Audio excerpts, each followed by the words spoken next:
Привет, ребята! Это опять я, Наташа. Давно мы с вами не виделись. Как-нибудь в другой раз я вам расскажу, где я пропадала и что я делала.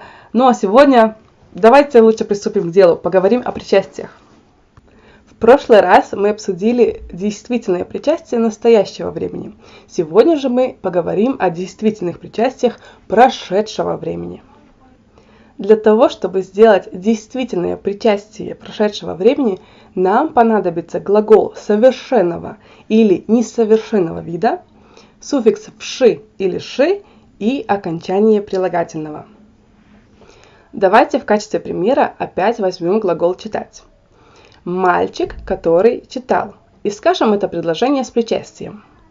Для того, чтобы сформировать действительное причастие прошедшего времени, нам нужно сначала выяснить, как этот глагол «читать», звучит в форме единственного числа мужского рода, то есть он форма в прошедшем времени. Он читал. Сейчас мы убираем «л», добавляем суффикс «вши» и окончание «и». Почему «и»? Это я уже объясняла в прошлый раз. У причастий такие же окончания, как и у прилагательных. Мальчик – это существительное мужского рода. Смотрим в табличку и видим, что возможны два окончания. Это «и» и «ый». Но после буквы «ша», так же, как и после буквы «ща», «ы» никогда не пишется, потому мы берем окончание «ий». И что же у нас получилось? У нас получилось причастие «читавший». Читавший мальчик – это мальчик, который читал. Давайте сейчас сделаем причастие от совершенного глагола «купить». Например, девочка, которая купила куклу. Итак, первый шаг.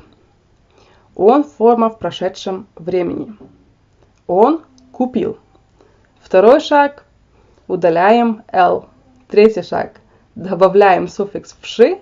И четвертый шаг, нужно узнать окончание. Девочка – это существительное женского рода. Мы смотрим в табличку и видим, что возможны два окончания – «а-я» и «я-я». Но после буквы «ша» «я» не пишется, потому мы берем окончание «а-я».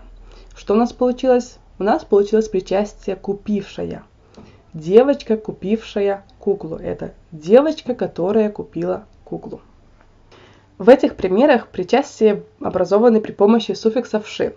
Но я говорила, что также возможен суффикс «ши». Когда? Смотрите, вот такой пример.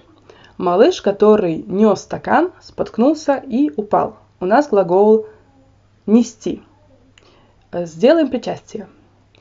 Он форма этого глагола в прошедшем времени нес. Он нес. Видите, у нас нет на конце буквы «л». И это значит, что нам нужен суффикс «ши». Мы ничего не убираем, просто оставляем «нес» плюс суффикс «ши» и плюс окончание «и». Несший. Малыш, несший стакан, споткнулся и упал. Или вот другой пример. Ребенок, который привык к бабушке, остался у нее ночевать. У нас глагол «привыкнуть». Да? Привык, привыкнуть. Он форма в прошедшем времени привык. Опять же, нет буквы «л», так что мы просто добавляем суффикс «ши» и окончание «и». Привыкший. Ребенок, привыкший к бабушке, остался у нее ночевать. Есть несколько исключений. Ну как же без них вообще? Ну как? Невозможно. Например, глагол «идти». В прошедшем времени мы говорим «он шел». Да, на конце есть буква «л». Но причастие от этого глагола образуется при помощи суффикса «ше». Идти, шел, шедший. Вы заметили, что не только «л» пропадает, а вместо «л» появляется буква «д», но и «ё» становится «е». Шел, шедший. Уйти, ушел, ушедший. Пройти, прошел, прошедший. Произойти, произошел, произошедший. А вот глагол «исчезнуть» не имеет «л» на конце. Он исчез. Но причастие от этого глагола образуется при помощи суффикса «вши». Исчезнуть, исчез, исчезнувший. Эти причастия нужно просто запомнить, ребята. Одно счастье, что их не так уж и много. Так что я уверена, у вас получится их запомнить. Ну а на сегодня это все. Я приведу больше примеров и также повторю все примеры медленно в следующем видео, потому что, ну, на сегодня, я думаю, уже хватит, уже поздно, я скоро пойду спать. И да, спасибо, что смотрели. Пока.